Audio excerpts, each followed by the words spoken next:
So இந்த ஒரு மாத ஆட்சி காலத்துல தாவேக்கா ஆட்சியை எப்படி நினைக்கிறீங்க?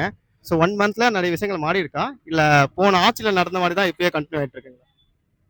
தேவைக்கா 1 மாதம் ஆனதுனால இப்போ அவங்களுடைய ஆட்சி காலத்தில் கொஞ்சம் ஊழல் வந்து லஞ்சம் வாங்குறதுக்கு பயப்படுறாங்க. அதிகாரிகள் வந்து கொஞ்சம் யோசிக்கிறாங்க.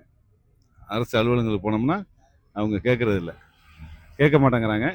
ஒரு சிலர் கேட்குறவங்க கொஞ்சம் இப்போ நாசுக்காக கேட்குறாங்க. அது கொஞ்சம் மாறின மாதிரி தெரியுது.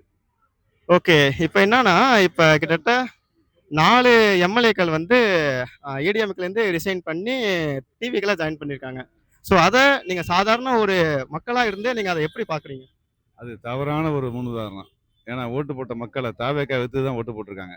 அந்த கட்சியை வந்து ஒரு புறக்கணிச்சிட்டு இவர் வந்து ரிசைன்மெண்ட் போய் நின்றாலும் சேர்ந்தாலும் மீண்டும் அவருக்கு வாய்ப்பு தரக்கூடாது. வாய்ப்பு கொடுத்தா அந்த மக்களை தோக்கடிப்பாங்க. ஓகே. ஸோ அந்த ஓட்டு போட்டு ஜெயிக்க வந்த மக்களுக்கு செய்ற துரோகம்னு நினைக்கிறீங்க? கண்டிப்பாக துரோகம் தான் அது. ஓகே. இப்ப பிஜேபியில வந்து அண்ணாமலை அவர்கள் கடந்த 5 வருஷமா இருந்து ஒண்ணுமே இல்லாத அந்த கட்சிய மிகப்பெரிய கட்சியா ஆக்குனதுல அண்ணாமலைக்கு முக்கியமான ஒரு பங்கு இருக்குது. ஆனா இப்ப வந்து அண்ணாமலை அவர்கள் தனியா விலகி ஒரு கட்சி ஆரம்பிச்சிருக்காங்க. ஸோ இதுல வந்து பிஜேபி அவங்களோட கை இருக்கும்னு நினைக்கிறீங்களா? இல்ல அண்ணாமலை அவர்கள் தனியா ஆரம்பிச்சிருக்காங்கன்னு நினைக்கிறீங்களா? இல்லை, பிஜேபியுடைய கை இருக்க வாய்ப்பு இருக்கு. இருந்தாலும் அண்ணாமலையுடைய பர்ஃபார்மன்ஸ் வந்து எல்லாத்துக்கும் பிடிக்கும். அவர் பேட்டி டிவியில் கேட்குற யாராவது பார்க்குறாங்கன்னா அதை சேனலை மாற்ற மாட்டாங்க. என்ன சொல்ல வராருன்னு கவனிப்பாங்க. தமிழக அரசியலில் அவர் ஒரு தவிர்க்க முடியாத சக்தியாக இருக்கார். மக்கள் இயக்கம் ஆரம்பிச்சு இப்ப ஒரே நாள்ல கிட்டத்தட்ட 15,00,000 பேரு ஜாயின் பண்ணியிருக்காங்க.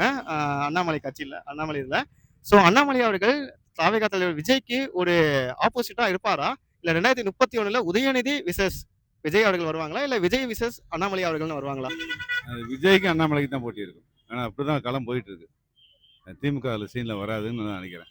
ஏன்னா இளைஞர்கள் வந்து இப்போ வந்து வாரிசு அரசியல், அந்த குடும்ப இந்த பண்ணையார் அரசியல்லாம் விரும்புறது இல்லை. எளிமையான முறையில் கொண்டு போகணுங்கன்னு அண்ணாமலையும் ஆசைப்படுறாரு, விஜயும் ஆசைப்படுறாரு.